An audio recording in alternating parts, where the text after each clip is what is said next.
Hello everyone and welcome to ITLS Academy Empower the Youth. So today in this lecture we will going to understand what is regulatory aspects and GMP. So regulatory aspect and GMP have a huge application in different types of industries, for example pharmaceutical industries, for example food industry, for example cosmetic industries, for example any beverage industry. So, what is the objective behind this regulatory aspects in GMP? So, the main objective is to provide any product, whether it is food, whether it is medicine, or whether it is any cosmetic product, safe product to human. Means it play a very huge importance on the safety of any product. Okay, so regulatory aspects and GMP they are interrelated to each other since they are focusing on the safety effectiveness of the product. So in this particular lecture we will going to understand how regulatory aspects and GMP have a huge application in pharmaceutical industries. So we all are aware that pharmaceutical industries they manufacture different types of drug, different types of medicine, and these medicines are utilized by humans. So the main objective behind this regulatory aspect in GMP is to provide a medicine that is effective, that should be free from any source of microbial contamination. So let's see the introduction part. So the introduction part says that drug play an important role in the health of both people and the economy of the country. Okay. So drug, that is medicine, it is very important in terms of health to any human or any people. So pharmaceutical drugs they are available from a large number of sources. For example, plant source, for example, any type of important beneficial bacteria. So they are available from a large number of sources. Since drugs play a very important role in the health of the people, so the government they spend thousands and thousands of money on drug. So there are reason also why government is willing to spend so much money on drug, because a government want a drug to be safe, government want a drug to be effective, government want a drug to have a good quality, and it can be used very appropriately. So this means in turn that development, production, important importation and exportation and subsequent distribution of drug must be regulated to ensure that they meet a prescribed standard. Okay, so whenever the drug is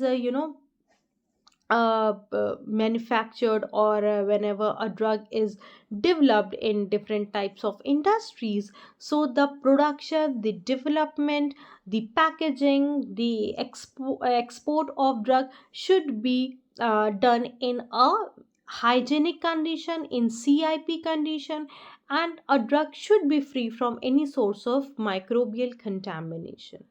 Okay, so let's get understand what is regulatory requirement.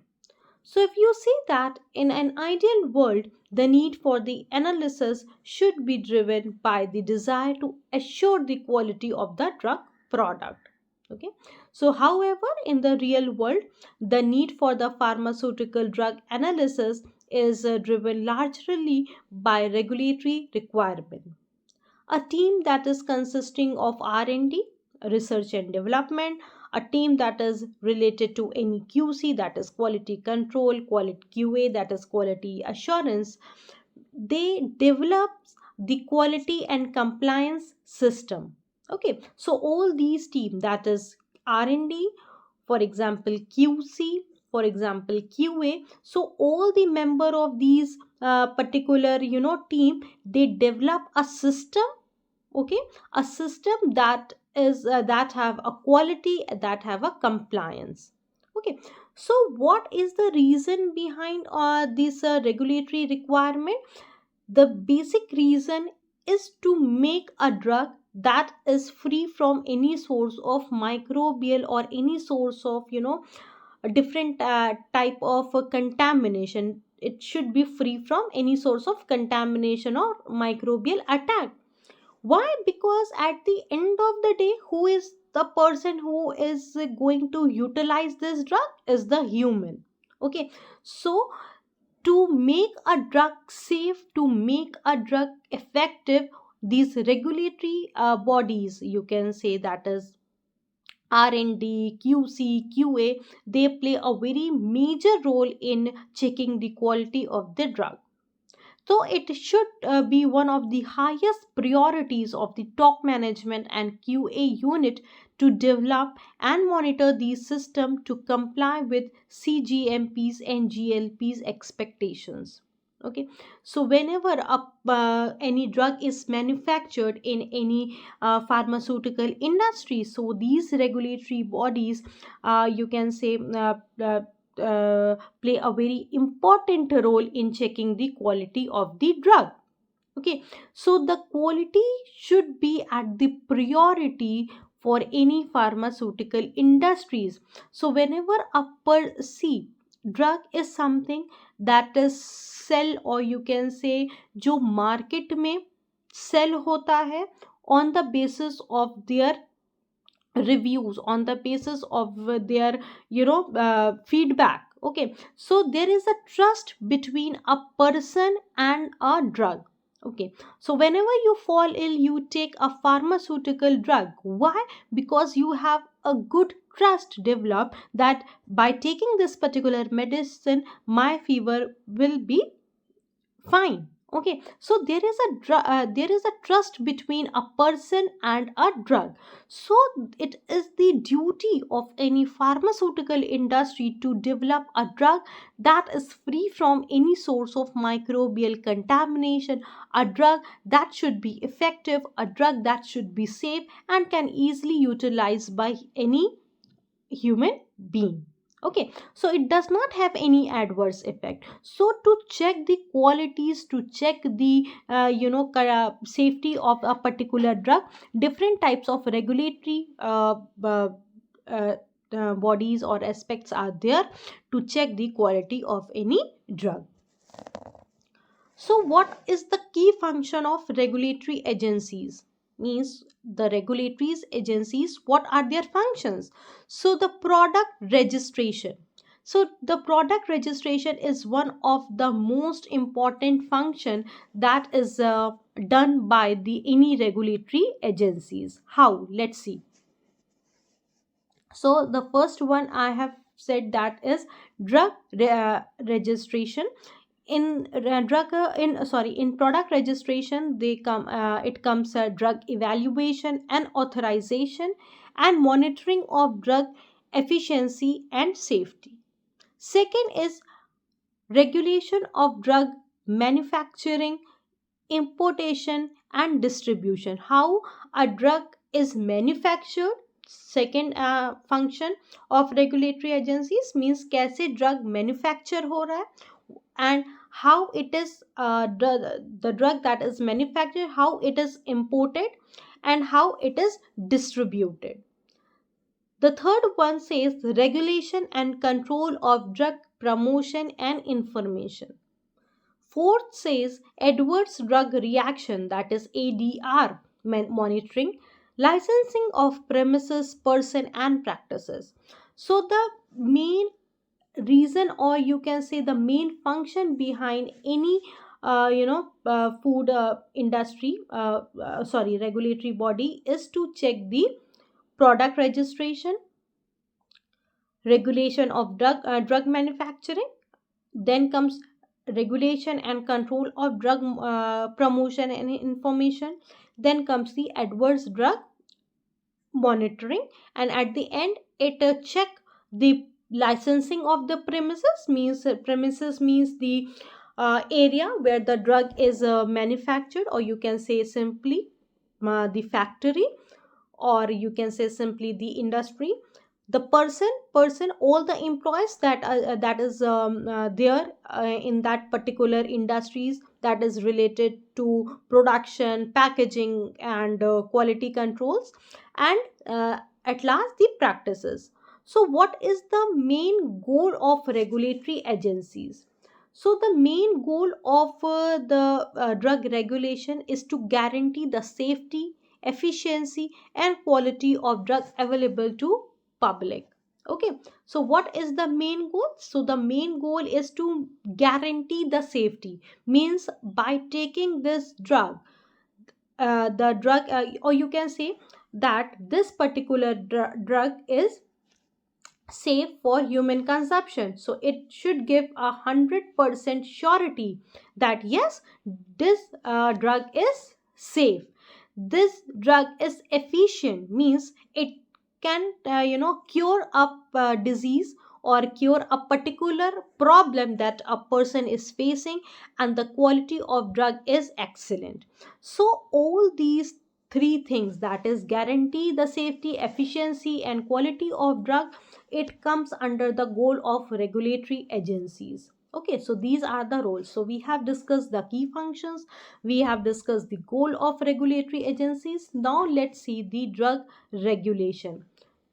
Okay, so the drug regulation says drug laws, drug regulatory agencies, regulatory boards, quality control, drug information centers, etc. So these 5 points come under the drug regulation.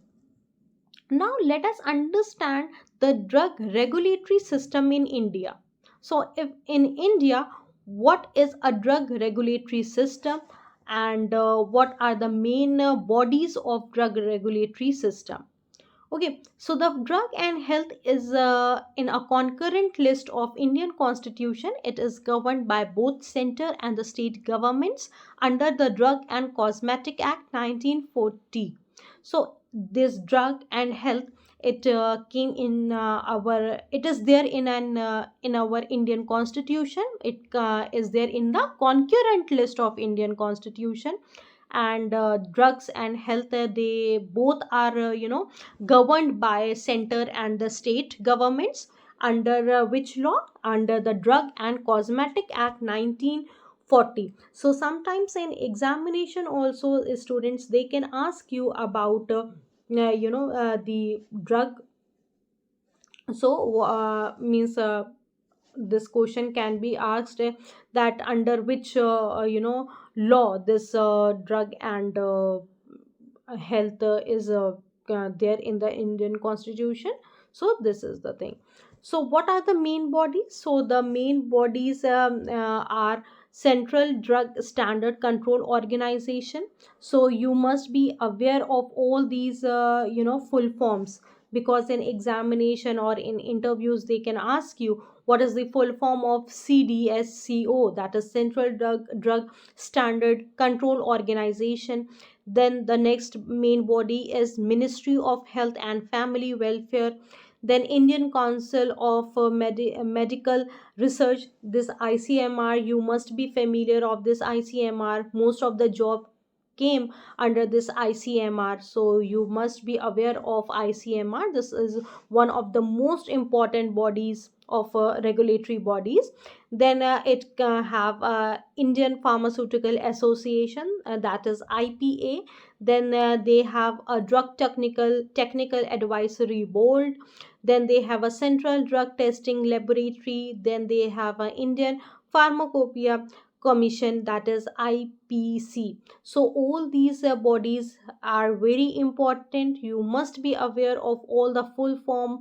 Okay, so in MCQs or in interviews or in examination, they can ask you the interviews. Sorry, they can ask you the full form. So you must be aware of the full forms.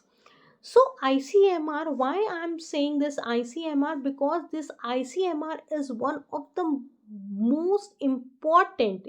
If I am saying most important, so it means that it is one of the most important regulatory bodies system in India, that is Indian Council of Medical Research.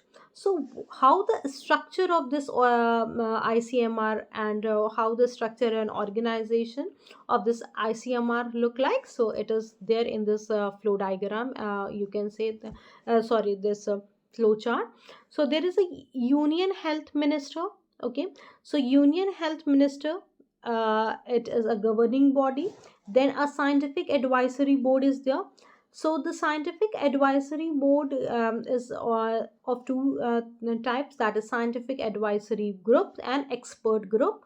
Then it is further having another two classification, that is scientific advisory committee, then they have a steering committee and the task forces. So the structure of this ICMR look like this. Okay, so what is the activities and responsibilities of ICMR? Why I am saying that this ICMR is very important? Okay, so the first one is that this ICMR is one of the most important regulatory bodies. Why? Okay, so the main reason of ICMR Act, why it act as one of the most important regulatory bodies is, I'm just writing it on a blank screen. Okay. Mm, okay.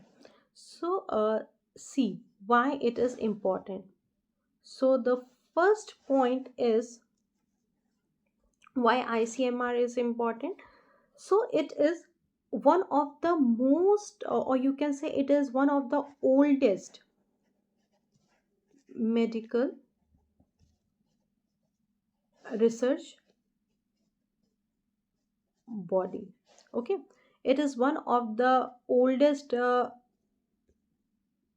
can say, research body, medical research body, and this ICMR always attempted to address itself to the growing demand of the scientific advances in the biomedical industries. Okay, so it apart from this also, ICMR, it play a very important role in providing the jobs as well. So there are different types of job that is offered by ICMR, and this ICMR have extra mural research, that is promoted by ICMR, and there is a center for advanced research in different research areas.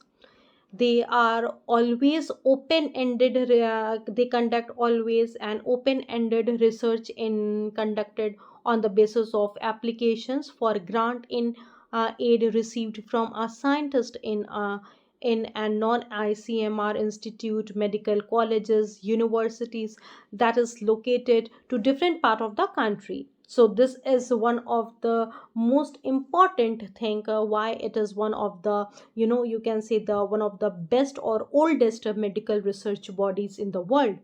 Then it have a balance, it shows or the balancing of research efforts between different competing field, especially when our resources are severely limited. Okay, and when it is typically a problem encountered in a management of medical research, and particularly in the developing countries, so it makes a balance of the research between the different competing field. So these are some of the activities and responsibilities that ICMR holds.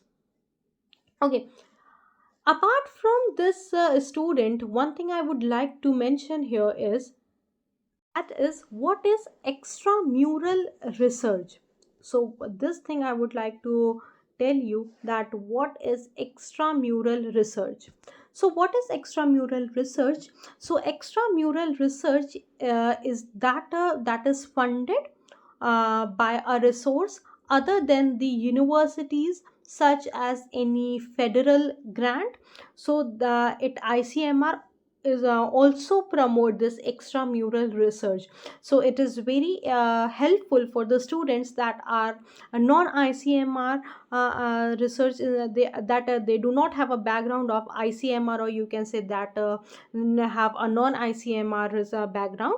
So it also provide the extramural research. Okay, so so if you are willing to join any such bodies, so ICMR is one of the important or the best bodies to apply for the job, for applying for any internship, for applying for any research work. So you can go to their website and you can see how they provide research work, jobs opportunities in different types of field, medical field. Now comes the GMP. So GMP again, a student, is very important to understand how. Okay, so GMP guidelines are not prescriptive instruction on how to manufacture products, and they are a series of general principles that must be observed during manufacturing. So when a company is setting up its quality program, the manufacturing process, there may be many ways it can fulfill the GMP requirement. So now comes what is actually a GMP. So GMP refers to the good manufacturing practices, and this GMP, it is one of the regulatory bodies that is promulgated by US Food and Drug Administration, that is FDA, under the authority of Federal Food and Drug and Cosmetic Act. And there are different types of GMPs, that is CGMPs are there, MGMPs are there.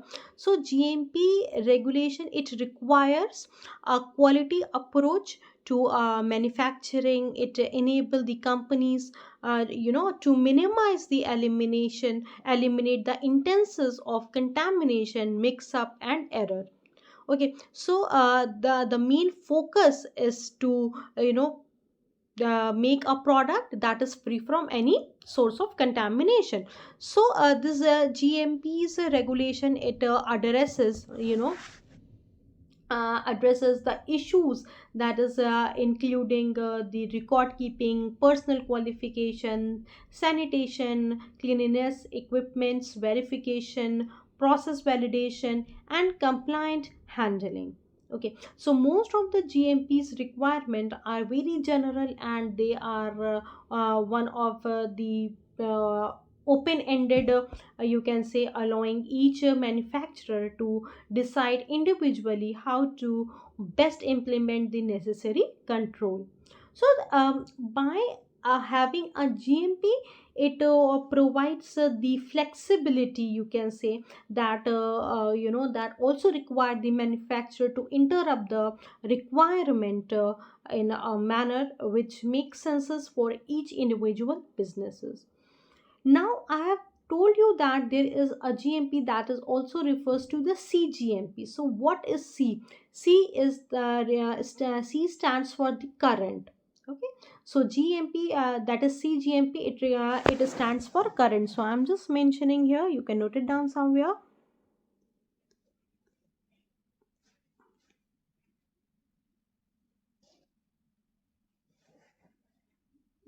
So CGMP, C is little bit smaller.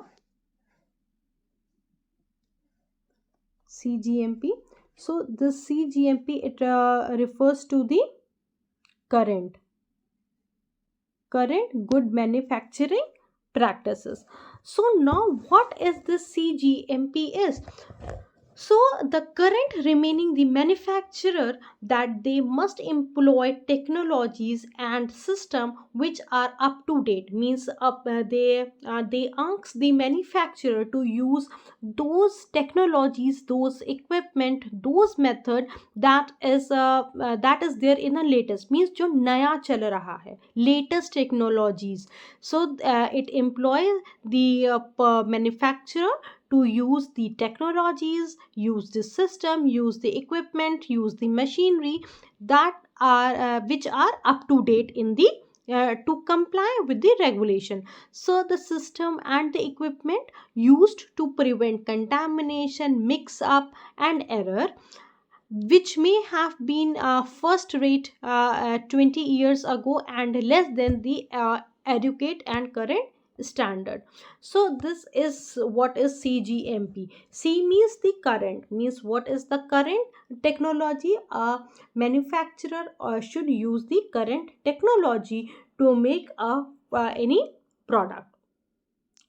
Now comes the requirement. So students, requirement says that to ensure that their products are safe, pure and effective. So at in the starting also I have told you that the main goal behind the GMPs or the regulatory bodies is to make a product, is to make a drug safe, it's to make a drug pure, it's to make a drug effective. So to minimize or to eliminate the contamination, mix up, or you can say errors, these GMPs are used. Okay, so it also include the issues of record keeping, personal qualification, sanitization, cleanliness, equipment verification, process validation, and compliant handling. So it is very important for manufacturing companies to utilize or to use those product that those equipment that is there in a good condition, that is free from any source of contamination. A equipment should be cleaned in a very proper way. A person that is